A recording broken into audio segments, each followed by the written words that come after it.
Welcome everybody. Oh my god. Welcome everybody. I'm watching my own Twitch stream. Oh my god. Oh fuck. I'm watching. Probably shouldn't be cursing. Apologies.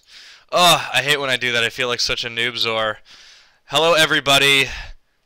It is I, Pyrotechnics, and this is my fourth in a row of this new show that I'm trying to do on weeknights called Starcasts. Pure, simple, good, awesome. And I would normally stream myself a little bit more, but as you saw from yesterday, I'm terrible at this game. Especially when I have to talk while I play. I can't do two things at once. I can watch the game and cast it. I don't know if I can play it. So anyways, how we all doing, guys? It is... it's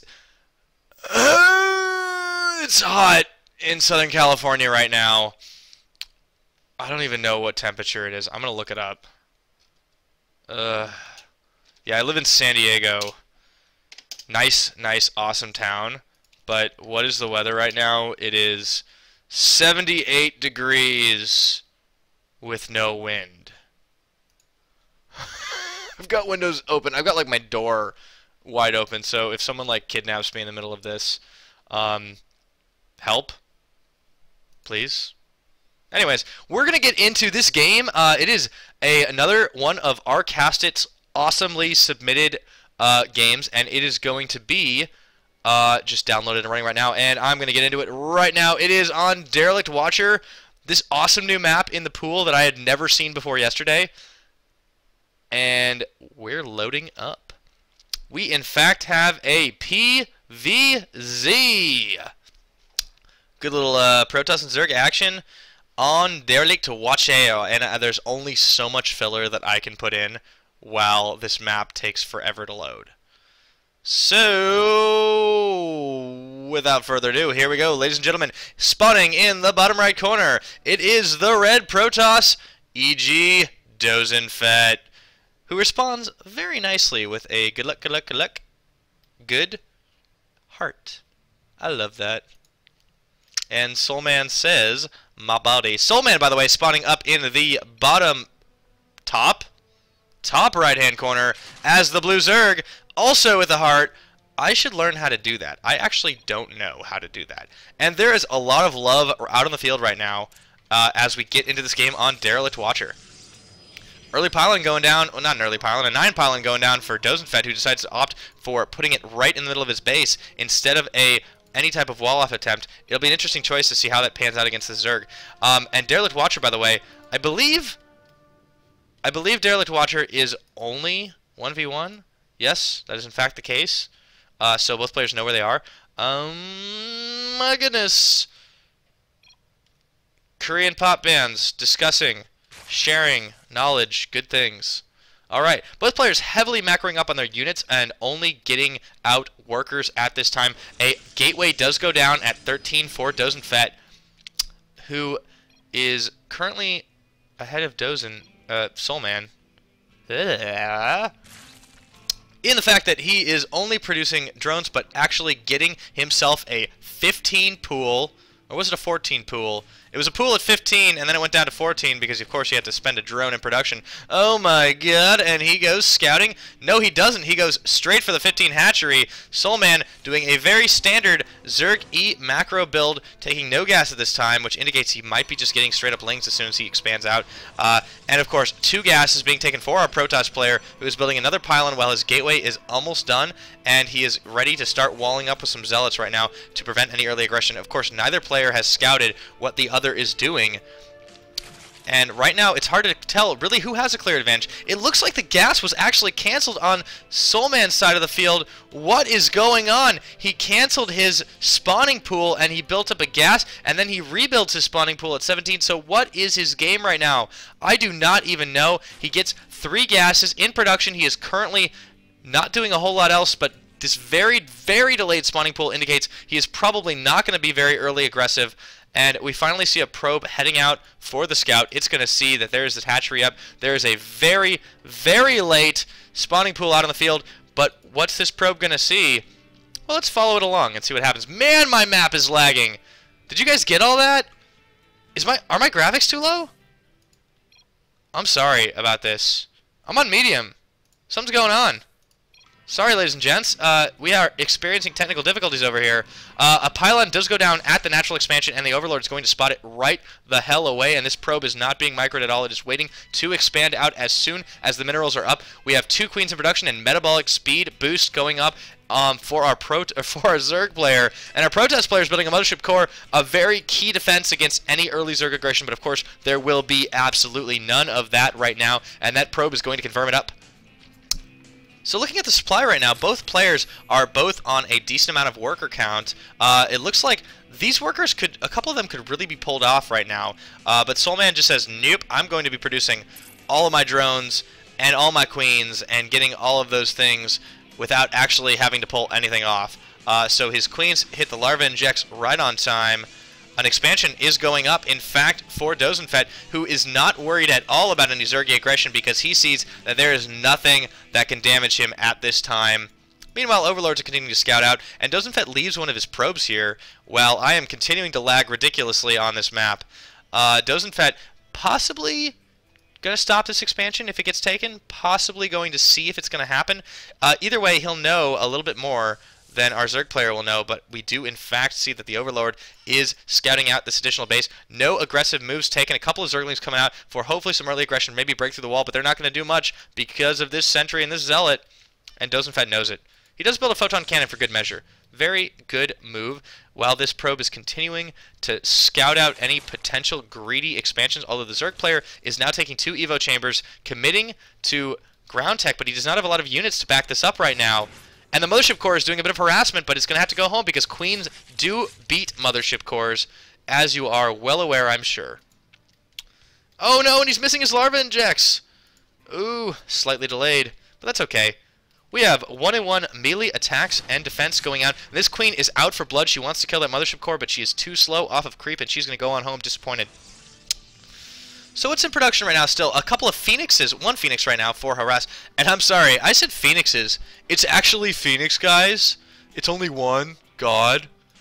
Oh my god. And this hatchery is going down at 7 minutes for SoulmaN, who is committing to teching on up, but he is right now a little bit slow in getting his units out and getting some upgrades. He is sitting very pretty right now on a decent amount of income, but the Protest players caught up to him. And they're even equal in harvester count, so this is actually looking a little bit grim for the Zerg player because, of course, Zergs should really be ahead of their opponents in income. But that's okay. No aggression. This is a very macro game. A Baneling Nest go down now for SoulmaN, who has, in fact, lost that Overlord over there. Overlord's over there. And he's now supply blocked. This could be a bit of trouble for a Zerg player who has fallen a bit behind the 8-ball, and with the Phoenix harassment that's going to be coming out right now, one of them is going to fire down this Overlord. It's going to be even more supply block for SoulmaN, so he's in a tough position. But this Phoenix, if it gets to Spore Crawler, because the Phoenix detection was there, a couple of Spore Crawlers, so that will take care of a lot of those problems that the Zerg player will face. But it may or may not be enough, and now we see our EGDosenfett is going to expand again. He is keeping on par with the Zerg player, getting ahead of him actually, because there's hardly any workers on that 3rd base, and these other 2 are not even that saturated right now, only 16. That is the optimal, of course, but oversaturation is key so that this other hatchery can get a lot more units being pulled off of it, but our Zerg player does not like to do that, it seems. Infestation Pit going down right now, so he's trying to rush out his oh my goodness, Hive Tech. Guys, I can't talk today. Something is wrong. I think I have the dumb. I think I has all the dumb. Phoenix Harass being nicely deterred by the Spore Crawlers, and they're going to go home a little bit disappointed. This probe is wondering why the hell there isn't a hatch here. Well, it's because EGDosenfett, SoulmaN. I mixed up both my players. All game. My goodness. R.O. And that Zergling is scouting that, but it's going to get fired down. 3rd expansion is still going up, and that might be the target for these Zerglings, but they're not going to do a whole lot of damage, especially against those, you know, over here is what I'm looking for, those Phoenixes. My goodness, and they are going to move on out to hopefully target, fire down, maybe a queen and a few workers. What kind of damage are they going to do? We will see. Centrifugal hooks being built, so Baneling speed. Not necessarily the best choice against this composition, but we'll see what happens. A proxy pylon is going up for EGDosenfett as he marches into the main of SoulmaN with his Phoenixes, and he is going to target fire down A couple of Overlords, but he does go home because he doesn't want to lose those Phoenixes. So, safe for now. Maxed out on gas on both of his bases. His third base finally getting saturated. He does have 1 or 2 gases, and one of them is not being mined, but there it goes. So 3 bases for a Zerg player, but a little bit late in the game to be mined out on 3 bases because he only has, not mined out, sorry, fully saturated on 3 bases because he only has not that much income, to be honest. He's, yes, pulled away from his Protoss opponent, but with this expansion going up, that may not last for long, and we see in production a lot of Lings, but this is really late in the game to be committing to Lings. Really late. I mean, honestly, this is not going to be that effective, especially when Blink does finish up, and of course, if a Skytoss army gets committed to, but it looks like it's actually going to be Colossus tech. So, Dosenfett is in a really good position to stop everything right now. The Zerg has no detection, except for, of course, the Spore Crawlers. And this Observer is going to see everything that's coming out through the pipe. An Ultra Cavern being built, so very committed ground tech. Will be good against those Colossi if they ever get out. But right now, oh god, SoulmaN can't expand. He has a pylon. Oh no! He says, oh, I can't expand again. What am I going to do? I'm going to get Chitinous Plate, no, Ground Carapace, and Zergling crackling damage, a rare thing, but I've seen it in a couple of games so far, actually, in my most recent casting. And of course, SoulmaN with all the Zerglings, Phoenix Harass coming in to try and take out a few of those units, but they're not going to be doing too much damage before they have to go home, because that Spore Crawler says, nothing happening. All of the Zerglings are running around across the map. They are getting ready to do all those attacks, but what are they going to do against... What's the unit composition right now? Stalkers? Phoenixes? An Immortal? They might be good against the Immortal, but come on, man. Zerglings at 13.5 minutes. Not optimal at all. Even if he does get Ultralisks. Overlisks. And Chitinous Plating is being researched. Well, 7 Ultralisks are in production, so this is a very late game straight transition, but there's been almost no aggression from our Zerg player. He's starting to take out a pylon. He will, in fact, get it down, while that Zealot does fire down a lot of those Lings, but the Zealot is going to lose to them as well. Not a lot of creep spread, not a lot, a few good upgrades, but it is just very late in the game, and Colossus tech, with the Dark Shrine too, might be very, very good against this unit composition.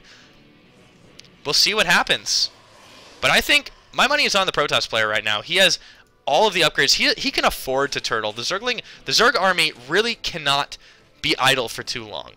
If they are out on the field, they need to be attacking. And look, they can't even do anything against these Phoenixes. They're just going to have a lot of fun. They can't, of course, pick up Ultralisks, so they're stuck on scouting unless they want to pick off a few Zerglings. Probably not worth it. These Photon Cannons are going to go up because the Zerg player does not want to even take them out right now. But we see he is starting to get on 4 bases. SoulmaN is finally up there. He's not quite maxed out on his unit count yet, but he is sticking to this ground-based army. He is also building up some Banes, but any air that the Protoss is going to build is going to be very, very good, especially anything invisible. We see the Dark Shrine almost up, and SoulmaN is very happy about something. The fact that a Baneling egg is being picked up, and of course, this Colossus army is going to fire down a lot of those Lings before they can even get in, along with those force fields. We see the Ultralisks are mostly unaffected, and they are going to run complete train on this army composition. But I still have a feeling that this is going to get turned away. This is going to get fired down. And good micro on those Colossus, saving that very, very low one with 14 health. Look at this. No detectors in play. The Dark Templar are going to force the Zerg army back home. And what is in production? A couple of Overseers. Yes, that is going to be very necessary if SoulmaN wants to keep in this game. Those DTs are just deadly against things that can't see him, of course. So right now, yeah, bunch of Archons warping in. Okay, the Dark Templar, well, they got their surprise, and now I'm just going to build Archons. Screw it. That'll be a lot of fun. Excellent. So a decent set of numbers right now on SoulmaN's side of the field, because he has this gigantic army. But if it's just Lings and just these 9 Ultralisks, yeah, they're going to be pretty good, but they need to do some serious damage, man. Dosenfett is just sitting pretty on his base, and he's going to, in fact, build a Gravitic Drive right now. My goodness, he's going to get Warp Prism speed, so he is going to possibly do some drops play, maybe? But he's got the macro advantage right now, man. He really does. And those Phoenixes, of course, firing down a couple of the Overseers, and none Oh my goodness, SoulmaN has no anti-air defense at all. He is just going to say, I'm going to come on in and do as much damage as possible. But then he says, no, I don't want to do that because I can't do anything. But then, yes, I'm going to commit back to it. It looks like it's attempting to be a kite fest, but EGDosenfett is getting the better of it because he is at home base very literally, and he has the air units that cannot, in fact, be fired down by SoulmaN, who is left with nothing but half a dozen Ultralisks, and with those decent Colossus kiting tech micro, they're going to get fired down and have to go on home. So it'll be interesting to see how SoulmaN responds to this, man. What is he going to do? He's not even well, he's not really upgrading anymore. He does have a lot of upgrades right now. He's, of course, on 3-3, and we see the Protoss has not even been upgrading that heavily this game. He finally gets charge and two ground armor, but it's really been more than enough for him, as he's been able to just have the advantage all game in that he has a decent amount of map control. The Zerg player has not pressed his potential macro advantage, and he's been able to do little things like that. Lots of drops, doing a little bit of damage, taking out a base here or there. Well, he's not really taking out a full base, but again, the Protoss player doesn't have to be that aggressive. As long as he can keep the Zerg from mining out and from doing, you know, really what he wants to do, which is just running all over the map.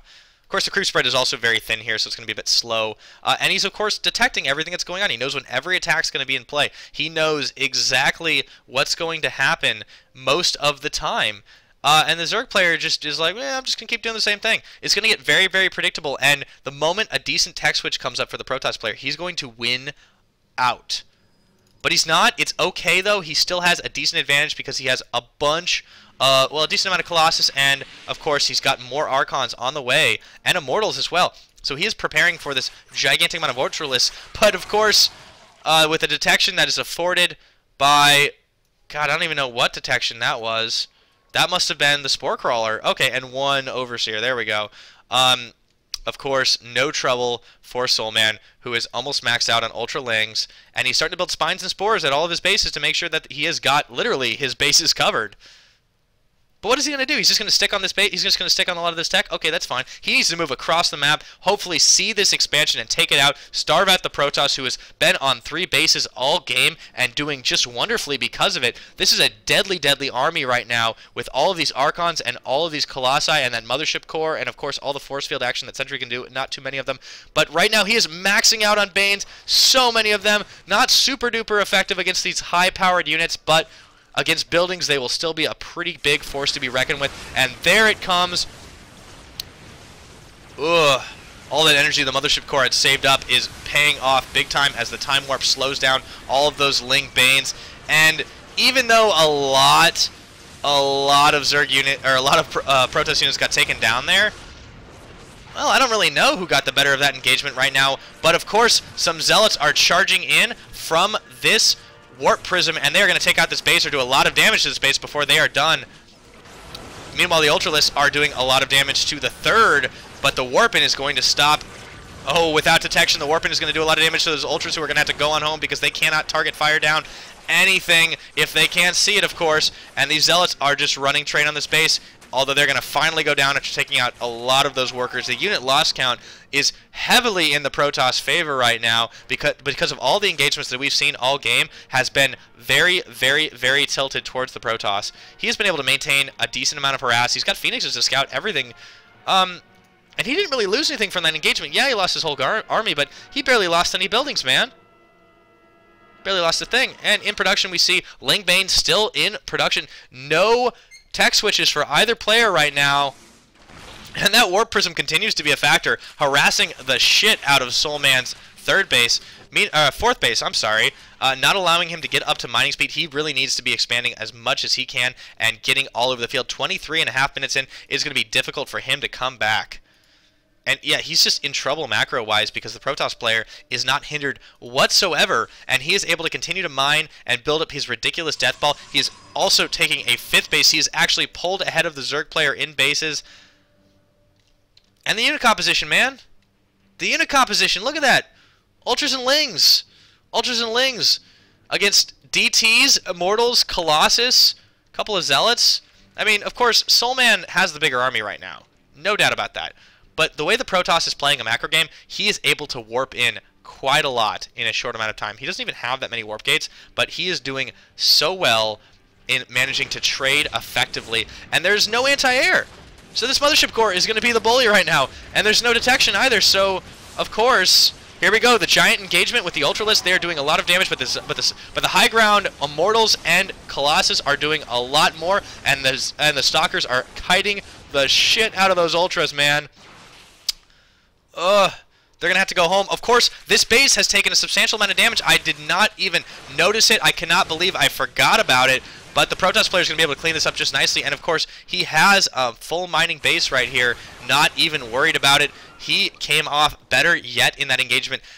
Oh, my God. 10,000 resources down for the Zerg player. He is not. None of these engagements are really ending that well for him. Even if he's doing a lot of damage, it's just not enough. He allowed his Protoss opponent to get so far ahead in the macro game. He allowed him to get all of his upgrades, even though he was clearly slow and far behind in it. He is now almost maxed out on his upgrades. He could just get shields to complete his ground army.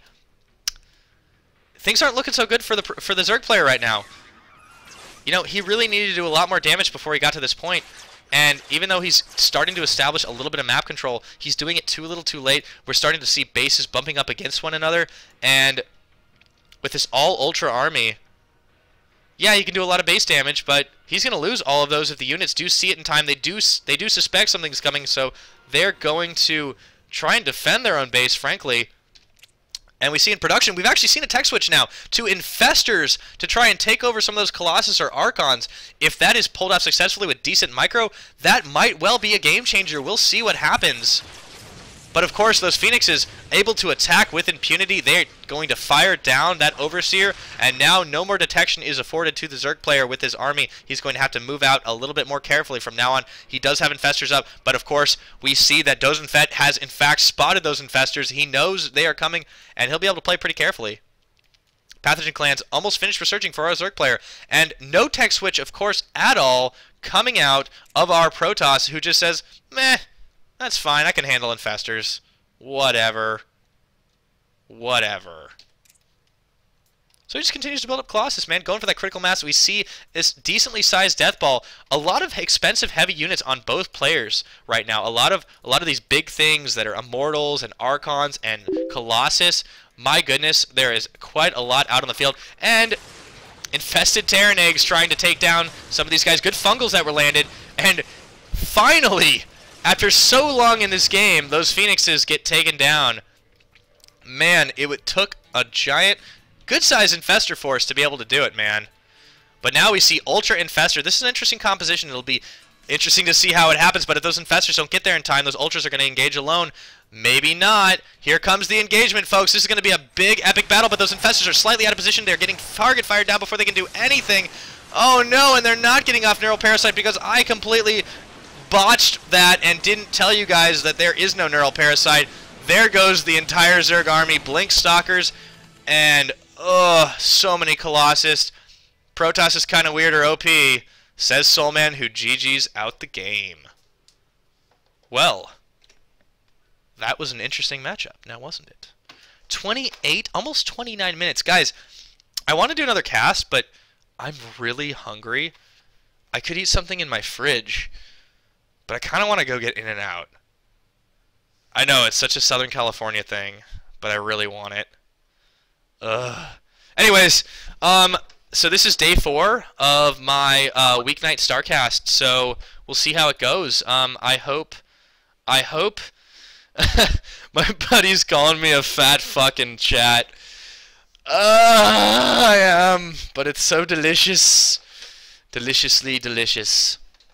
Well, it was a good little cast. I enjoyed it. SoulmaN and of course the submitter Dosenfett did an excellent game. I enjoyed watching and casting and talking all about it. I'll see you guys tomorrow at 8.